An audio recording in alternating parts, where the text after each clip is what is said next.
కృపాంజలి కార్యక్రమానికి ప్రేమతో మేము ఆహ్వానిస్తున్నాం. ఈ కార్యక్రమంలో వృద్ధాప్యాన్ని గురించి మనం అధ్యయనం చేస్తున్నాం. వృద్ధాప్యాన్ని అధ్యయనం చేసి కొద్దీ అనేక మంది వృద్ధులైన వారు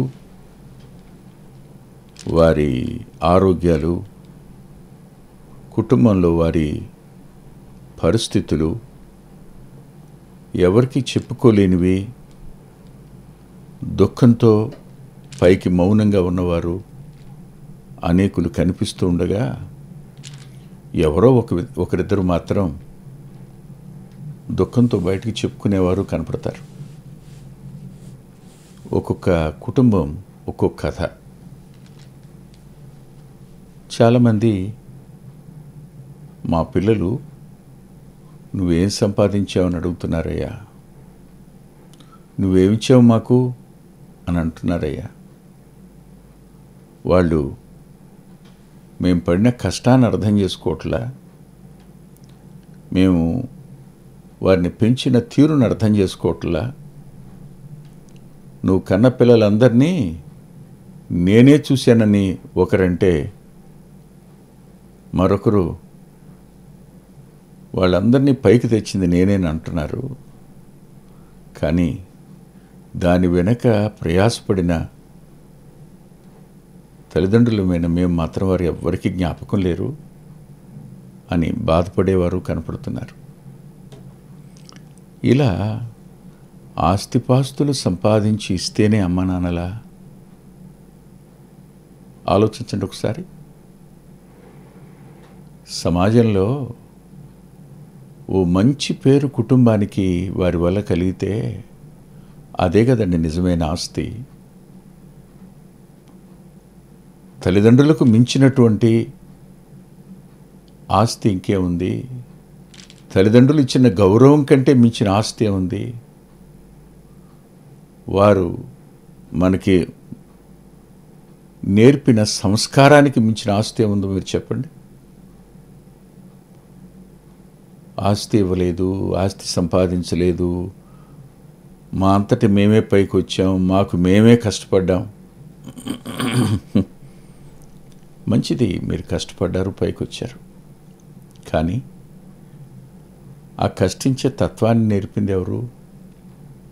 అయినా మీకోసం ప్రార్థించింది ఎవరు? వారు కాదా? ఈ సంగతులను మర్చిపోయి సంపాదించలేదని, కూడబెట్టలేదని, కొనలేదని ఇలా ఎంతోమంది అమ్మా నాన్నలను బాధ పెడుతున్న పిల్లలు కనపడుతున్నారు. ఇలాంటి వారికి నేను ఓ చిన్న సందేశం చెప్పాలని ఆశపడుతున్నా. నన్ను మీరు అపార్థం చేసుకోకండి సుమా. బాగా సంపాదించిన వాళ్ళు ఉన్నారు. ఎంత సంపాదించారో చెప్పడానికి వీలు కానంత వారు ఉన్నారు. సంపాదించినదంతటినీ ఈ రోజున వాళ్ళ పిల్లలు, వారి తరువాత వారు వాటి విషయమై ప్రవర్తిస్తున్న తీరును చూసి దుఃఖపడే తల్లిదండ్రులు ఉన్నారు. ఆస్తుల సంపాదన అనేది, ఆస్తి అనేది ఓ అమ్మకు పుట్టిన పిల్లలు కలిసి ఉండలేకపోవడానికి కారణమవుతుందని ఎప్పుడైనా ఆలోచించారా? ఆస్తి అనేది తగాదాలకు కారణమవుతుందని ఆలోచించారా? ఆస్తులు అనేవి కోట్లకెక్కడానికి కారణమవుతాయని ఎప్పుడైనా ఆలోచించారా? ఆస్తి వాళ్ళు సంపాదించలేదని మీరు ఒకవైపునే ఆలోచిస్తున్నారు, కానీ సంపాదించి ఉంటే మీ అన్నదమ్ముల మధ్య కానీ, అక్క చెల్లెళ్ల మధ్య కానీ ఆ ప్రేమలు మిగిలుండేయా? ఆ ప్రేమకు మించిన ఆస్తి ఇంకేం కావాలో చెప్పండి. ఐక్యతకు మించిన ఆస్తి ఏం కావాలో చెప్పండి. ఒకరిని ఒకరు పట్టించుకునే ఆ పట్టింపు కంటే ఆస్తి ఏం కావాలో మీరు చెప్పండి. మీరు ఒకసారి ఆలోచించండి. ఇంకా ఏదో తనకున్నది కూడా ఇచ్చేశాడండి తమ్ముడికి, తనకున్నది కూడా ఇచ్చేశాడండి చెల్లికి. ఆనాటి పరిస్థితులు అవి నాయన. ఆ రోజు అన్నగా ఆ త్యాగం ఆయన చేసుంటాడు, అక్కగా ఆ త్యాగం చేసుంటుంది ఆవిడ. ఇవాళ పిల్లలుగా మీరు వాటిని దెప్పిపొడవడానికి కోసం కాదు సుమా. అయినా ఆస్తి సంపాదించి వృద్ధాప్యంలో ఉన్నవారి మానసిక స్థితి ఎలా ఉంటుందో నేను మీకు ఈరోజు చెప్తాను. తల్ల వంచండి, ప్రార్థన చేసుకుందాం. ప్రేమగల మా ప్రియ తండ్రి, పరిశుద్ధుడైన గొప్ప దేవా, సిరి మీద మనసుంచి అది లేదని అమ్మానాన్నలను బాధలు పెట్టే మాటలతో గాయపరిచే కుమారులు కుమార్తెల కోసం ఈ వర్తమానం చెప్పడానికి నీ దాసుని బలపరచండి. మీ దాసుని ఎడల కృప చూపించండి. వింటున్న వారి అంతరంగాలకు ఈ వాక్యం కొద్ది మేరనైనా అర్థం కావడానికి సహాయపడండి. ప్రేమతో అమ్మనాన్నలు చూసుకునే మనసు వారికి ఇవ్వండి. వారట మనసును సంపాదించుకోవడానికి సహాయపడండి. మీ కృప కలిగిన హస్తాలకు మనం అప్పగించుకుంటూ యేసుక్రీస్తు ప్రభు వారి పేరిట ప్రార్థిస్తున్నాం తండ్రి, ఆమేన్. ప్రసంగి గ్రంథం 2వ అధ్యాయంలో 21వ వచనం ఇలా చెబుతుంది. చదువుతున్నాను, జాగ్రత్తగా వినండి. ప్రయాసపడని వానికి అతడు దాన్ని స్వాస్థ్యముగా ఇచ్చివేయవలసి వచ్చును. మీకు ఈ మాట అర్థమైందిగా? పడక మీద ఉన్నాడనుకోండి, వృద్ధుడైన వాడు అసలు ఎప్పుడు ప్రయాసపడినవాడు కాడు, ఎన్నడూ ఆ పొలానికి వచ్చినవాడు కాడు, ఎన్నడూ నాగలి పట్టుకుని దున్నినవాడు కాడు, ఏ రోజు ఆ ఎస్టేట్లోకి రాలేదు, ఎక్కడెక్కడో చదువుకున్నాడు. కానీ ఇప్పుడు అకస్మాత్తుగా ఇంత ప్రయాసపడి కష్టపడి సంపాదించిన దాన్ని అంతటినీ ఎవరికి ఇవ్వవలసి వస్తుంది? ప్రయాసపడని వానికి అతడు దాన్ని స్వాస్థ్యముగా ఇచ్చివేయవలసి వచ్చును. ఇది వ్యర్థమును గొప్ప చెడుగునై ఉన్నది. ఒక్కసారి పడక మీద నుండి లేవలేని ఆ వ్యక్తి తన ఎస్టేట్లో, తన పొలంలో, తన భూముల్లో, తన గనుల్లో, తాను కట్టిన ఆ షాపింగ్ మాల్స్లో ఎవరో ప్రయాసపడనివాడు ఇది నాది అని తిరుగుతూ ఉంటే ఊహించండి ఆ వృద్ధుల మనసు ఎలా ఉంటుంది. సంపాదించలేదని మీరంటున్నారు మీ అమ్మా నాన్నల్ని, సంపాదించిన వారి మనసు ఎలా ఉంటుందో ఊహించండి. అతను ఏమైనా వచ్చి పట్టించుకుంటాడా వీళ్ళని? ఎవరో పనివాడిని పెడతాడు, చూడరా అంటాడు, అంతే. సంవత్సరానికి ఒకసారి వచ్చి పలకరిస్తే గొప్ప సంగతి. పలకరించే మనసే ఉండదు. ఎవరో ఉంటారండి. నాకు తెలిసిన ఒక డాక్టర్ ఉన్నాడు. ఆయన ప్రతిరోజు వెళ్ళి వాళ్ళమ్మ వాళ్ళ నాన్న దగ్గర కూర్చుని వారితో ఎంత సమయం గడుపుతుంటాడు.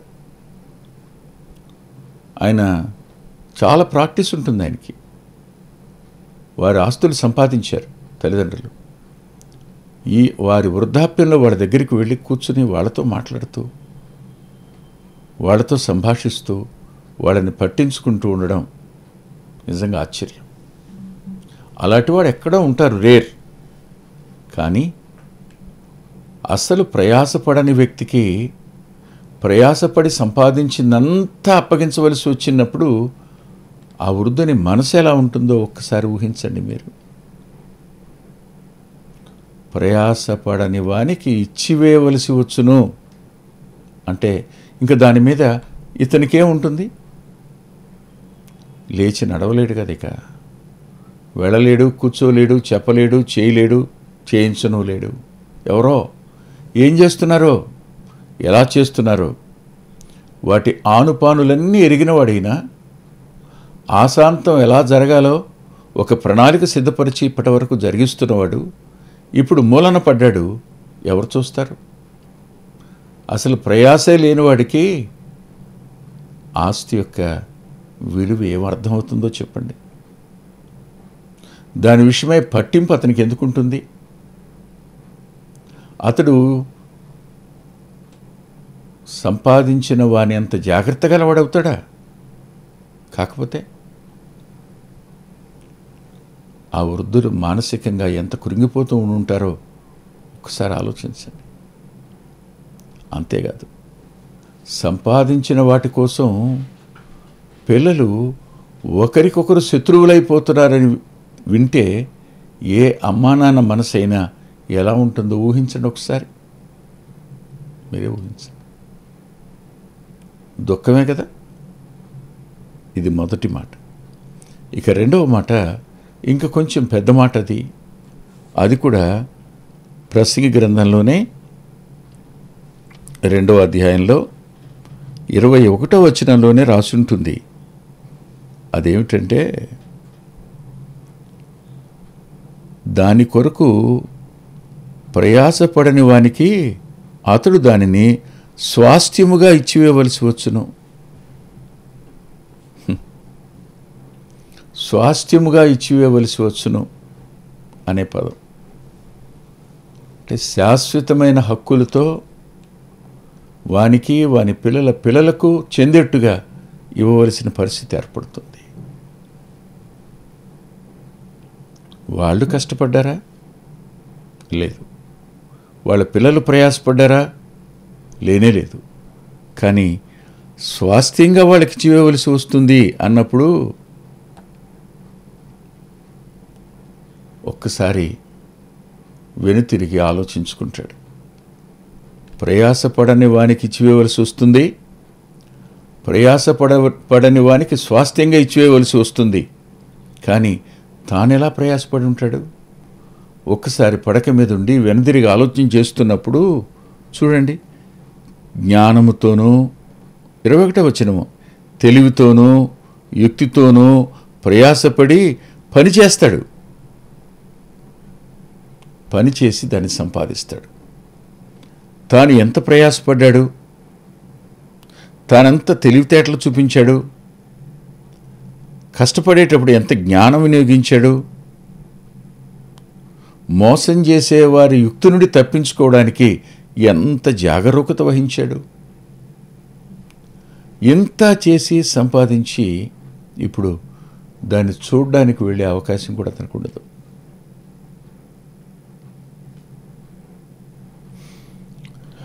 మీరు అనుకుంటున్నారు ఆస్తి సంపాదించిన వాడు సుఖంగా ఉంటాడని. తల్లిదండ్రులు ఆస్తి సంపాదిస్తే సుఖంగా ఉంటామని లేదండి. వారు నీతిగా పెంచితే సుఖంగా ఉంటాం, వాళ్ళు ప్రేమతో పెంచితే సుఖంగా ఉంటాం, వారు దైవభక్తిలో పెంచితే సుఖంగా ఉంటాం,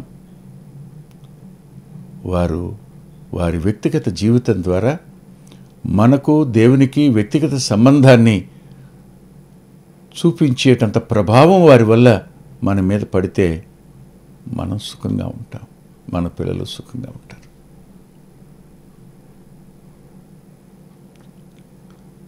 దినాలు గడుస్తున్నాయి. ఎంతోమంది తల్లిదండ్రులను బాధ పెడుతున్నవారు, తల్లిదండ్రుల అంతరంగాలకు గాయం చేస్తున్నవారు, వారిని గడ్డి పరకలాగా తీసి అవతల పారేస్తున్నవారు.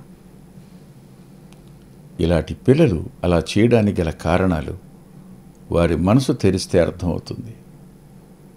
ఏం చేశాడండి? కాస్త అన్నం పెడితే సరిపోయిందా? దుంపల బడిలో చదివిస్తే సరిపోయిందా? ఏం చేశాడు చెప్పమని నాకు. వాళ్ళు అన్నం పెట్టకుండానే మనం పెద్దోళం అయ్యాం, వాళ్ళు బట్టలు కొనకుండానే మనం పెద్దోళం అయ్యాం, వాళ్ళు హాస్పిటల్కి తీసుకెళ్ళి మందులు ఇప్పించకుండానే మనం రోగాలు బాగుపడ్డాయి. వాళ్ళు నిద్ర మానకుండానే రాత్రంతా అనారోగ్యంతోనో కడుపుల నొప్పితోనో జ్వరంతోనో బాధపడుతున్నప్పుడు వారు మెలకుగా ఉండి తడిగుడ్డతో తుడిచిన రోజులన్నీ మర్చిపోతాం. అవన్నీ జ్ఞాపకానికి రావు ఎవరికి. ఇవాళ ఇద్దరు పిల్లల్ని పెంచడానికి విలవిల్లాడిపోతున్న అమ్మానాన్నలు వాళ్ళు నలుగురిని ఎలా పెంచారు, వాళ్ళు ఆరుగురిని ఎలా పెంచి ఉంటారు? ఒకసారి ఆలోచించండి. ఏమిచ్చారు మాకు? కానీ ఒక తమ్ముడు అన్నాడు, అమ్మా నాన్నలు ఏమిచ్చారని నేను ఎప్పుడు అననన్నా. వారు ప్రేమించారు, ప్రేమనిచ్చారు. వారు వాళ్ళ మంచితనంలో పాలు పంపులిచ్చారన్న. ఊళ్ళో వారికున్న కుటుంబ గౌరవంలో మాకు పాలు పంపులిచ్చారన్న.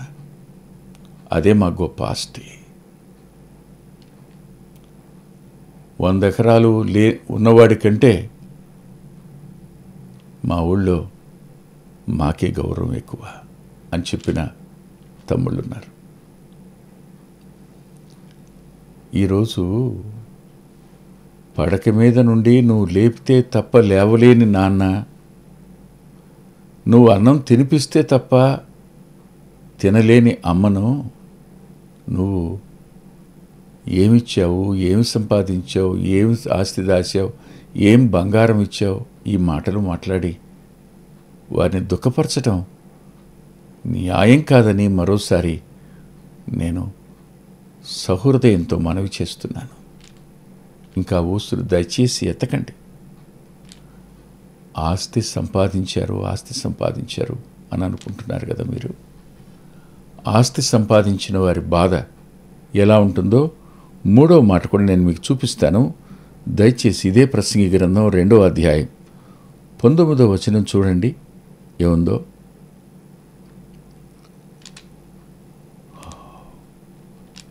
పద్దెనిమిది 19 కూడా చదువుతాను. సూర్యుని క్రింద నేను ప్రయాసపడి చేసిన అన్నింటినీ నా తరువాత వచ్చువానికి నేను విడిచిపెట్టవలని తెలుసుకొని నేను వాటి యందు అసహ్యపడి తిని. ఇంకా ఇలా అన్నాడు, వాడు జ్ఞానము గలవాడై ఉండునో బుద్ధిహీనుడై ఉండునో అది ఎవరికి తెలియను. అయితే సూర్యుని క్రింద నేను ప్రయాసపడి జ్ఞానము చేత సంపాదించుకున్న నా కష్టఫలమంతటి మీదను వాడు అధికారి అయ్యుండును, ఇదియు వ్యర్థమే. ఈ మాట మీకు అర్థమై ఉండాలి. దావీదు గారు సొలొమోనుకు దినవృత్తాంతాల మొదటి గ్రంథం 29వ అధ్యాయంలో చాలా మాటలు చెప్తాడు. తను ఎలా సంపాదించాడో, ఎలా కూడబెట్టాడో, వాటన్నిటినీ తన పిల్లలకి ఎలా ఇచ్చాడో 28వ అధ్యాయంలో ఎలా ఇచ్చాడో, సర్వసమాజంతో 29లో మాట్లాడతాడు. తన కొడుకుతో 29లో సర్వసమాజంతో మాట్లాడితే 28లో కొడుకుతో మాట్లాడుతూ ఇదంతా సంపాదించి నీకు అప్పగిస్తున్నాను, దేవుడు నిన్ను కోరుకున్నాడు, నువ్వు ధైర్యం వహించి పనికి పూనుకో అని చెప్తాడు. అదే సొలొమోను రాస్తూ ఎంత సంపాదించి ప్రపంచంలోనే అలాంటి కట్టడం లేదన్నంత దేవుని ఆలయాన్ని కట్టిన ఆ వ్యక్తి ఎక్కడా లేని సింహాసనానికి మెట్లను అటు ఇటు మానవుడు ఊహించని విధంగా ఆ మెట్ల ప్రతి మెట్టు దగ్గర ఏర్పరిచినటువంటి ఏర్పాట్లను ఆ సభను, భోజనశాలను, అంతఃపురాన్ని, దానంతటినీ రెహబాముకు విడిచిపెట్టి వెళ్ళిపోవలసి వచ్చింది. దావీదు సంపాదించి జ్ఞాని అయిన సొలొమోనుకు అప్పగిస్తే, జ్ఞాని అయిన సొలొమోను జ్ఞానం గల మాటలు వినక తన వయసు కలిగిన తన తరపు వారి మాట విని అజ్ఞానిగా ప్రవర్తించిన కొడుకు చేతిలో పెట్టవలసి వచ్చింది. ఈ రీతిగా బుద్ధిహీనుని చేతికి అప్పగించవలసి రావడం. నాకు తెలిసిన ఉపాధ్యాయులిద్దరూ కష్టపడి సంపాదించారు. ఇద్దరు కష్టపడ్డారు, కానీ చదివించారు కొడుకుని. వాడికి ఊరిలో పెద్దవాళ్ళ పిల్లలతో అలవాట్లైనవి, పరిచయాలైనవి. వారు వాడికి తాగటం నేర్పించారు. వాడు తాగుబోతయ్యాడు. అయ్యి తల్లిదండ్రులు సంపాదించిన ఆస్తి మొత్తం పాడు చేశాడు. పాడు చేయడం కాదు, వాళ్ళ అమ్మ తన కోడలతో చెప్పిన మాట మీకు ఆశ్చర్యం కలుగుతుంది. అమ్మా, ఈ పిల్లల్ని తీసుకుని నీవు బయలుదేరి వెళ్ళిపో పుట్టింటికి, లేకపోతే తాగుడు కోసం నీ కూతుళ్ళను కూడా అమ్మేస్తాడమ్మా వాడు. అలాంటి వారికి అప్పగించవలసి వస్తే ఎలా ఉంటుందో ఒక్కసారి మీరు ఊహించండి. అలాంటి దినాలు ఎలా ఉంటాయి? అలాంటి దినాల వల్ల ప్రయోజనం ఏమిటి? ఇదే ప్రసంగి గ్రంథం 2వ అధ్యాయం 23వ వచనంలో రాస్తూ, శ్రమ, వ్యసనం, నెమ్మది లేని పరిస్థితి మనసుకు వాళ్ళకుంటాయి. సంపాదించలేదని నువ్వంటావు, కానీ సంపాదించిన వారి పరిస్థితి అలా ఉంటుంది. ఒక్కసారి సిలువైపు చూడు. ఆయన ధనవంతుడు. మన నిమిత్తమై దరిద్రుడుగా ఆయన సిలువ మీద తన దారిద్ర్యం వలన మనల్ని ధనవంతులుగా చేయాలి అనుకున్నాడు. అదే నియమం. మీ తల్లిదండ్రులు దరిద్రతలో ఉండి మిమ్మల్ని పెంచి పెద్ద చేశారు. ఇవాళ మీరు ఎంతో కొంత తినగలిగిన స్థితిమంతులే అయ్యారు. దానికి మీరు రుణస్థులు, కానీ వారి మీద తిరగబడతారా? వారిని బాధపెడతారా? దయచేసి వారిని ఆ రీతిగా గాయపరచవద్దని మనవి చేస్తున్నాను. తల్ల వంచని ప్రార్థన చేసుకుందాం. ప్రేమగల తండ్రి, మా నిమిత్తమై మేము పొందవలసిన శిక్షను మీ ప్రియకుమారుని మీద మోపి మానవ జాతికి పాపక్షమాపణ, నిత్య జీవం, రక్షణ ఇవ్వడానికి ఇష్టపడ్డారు. కృతజ్ఞత చెల్లిస్తున్నాం. మీరే నిజమైన ఆస్తి అని అనేకులు అంగీకరించడానికి కృప చూపమని మీ కృపాహస్తాలకు అప్పగించుకుంటూ యేసుక్రీస్తు ప్రభు వారి పేరట ప్రార్థిస్తున్నాం తండ్రి. ఆమేన్. ప్రభుచిత్తమైతే వచ్చే వారం కలుసుకుందాం. అద్భుతమైన పుస్తకాలు అందుబాటులో ఉన్నాయి. అందులో అంత్యోక్ మినిస్ట్రీస్ నుంచి ప్రచురితమైన మీ ఆత్మీయ క్షేమానికి మేలు కలుగు చేసే పుస్తకాలు, మీ ఆత్మలను దేవుని కొరకై ఉజ్జీవింపచేసే పుస్తకాలు, ప్రభువులాగా జీవించడానికి ప్రేరేపించే పుస్తకాలను దైవాత్మ సహాయంతో రాయటం జరిగింది. పిల్లల కొరకై చిత్రీకరించబడిన 5 DVDలు అందుబాటులో ఉన్నాయి. ప్రతి DVD పిల్లలను దేవుని కొరకు ఎంతగానో విశ్వాసాన్ని పెంపొందింపజేసేవిగాను, ఆసక్తిని కలిగించేవిగాను, ఆత్మలో ప్రభువుని హత్తుకునేట్టు చేసేవిగాను ఉన్నాయి. ఈ మధ్యన వెలువడినటువంటి ఆ DVD సాధనం, అది మీ పిల్లలకు ఎంతైనా మేలు చేస్తుంది. ఆ పాటలను మీరు చూస్తున్నారు. వాటన్నిటినీ మీరు పొంది ఆత్మీయంగా మేలు పొందాలని ఒక దైవ సేవకునిగా మీకు మనవి చేస్తున్నాను. 6వ పిల్లల DVD సమయం అందుబాటులో ఉంది. 5 చూసిన వారు 6వది కూడా మీ పిల్లలకు చూపించి మీరు చూచి అంతరంగంలో దేవుని స్తుతిస్తారని నమ్ముతున్నాను. తప్పకుండా ఈ DVDలు తీసుకోండి. 2018వ సంవత్సరం తెలుగు VBS DVD దాహం, పిల్లల ఆత్మీయ క్షేమం కోసం 10 పాటలతో దృశ్యరూపకంగా దీన్ని తయారు చేయడం జరిగింది.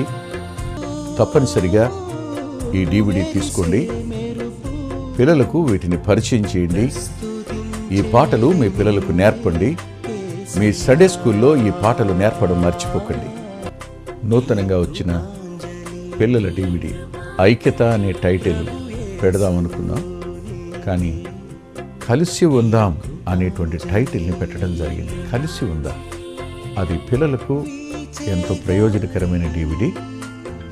దానిని మీరు పొంది మీ పిల్లల ఆత్మీయ క్షేమాన్ని ఖచ్చితంగా చూస్తారని నేను నమ్ముతున్నాను. ఆ DVDని మీరు సంప్రదించి పొందవచ్చు. సాధు సాల్మన్ గారి జీవితం, ఆయన గోదావరి నది దగ్గర ఒక ఆశ్రమాన్ని స్థాపించి అనేక మందిని ప్రభువులోకి నడిపినవారు, అనేక మంది జీవితాలను ఆయన ప్రోత్సహించినవారు. ఎంతో ప్రోత్సాహకరమైన ఈ జీవితాన్ని చదివి మీరు తప్పకుండా ఆత్మీయమైన మేలు పొందుతారు. ఎంతో దిద్దుబాటు ఈ పుస్తకం మూలకంగా జరుగుతుంది. తప్పకుండా చదవండి. ఎంతో కాలంగా ఎదురు చూస్తున్న ఆనందం గారి జీవితం ఇప్పుడు మీ ముందుంది. మీ ఆత్మీయ మేలు కోసం ఆ పుస్తకాన్ని చదవండి. గత 30 సంవత్సరాలుగా, ఇది 31వ సంవత్సరం, క్రీస్తు సువార్త పత్రిక అనేక మంది ఆత్మీయ ఆకలిని తీరుస్తున్నటువంటి మాసపత్రిక.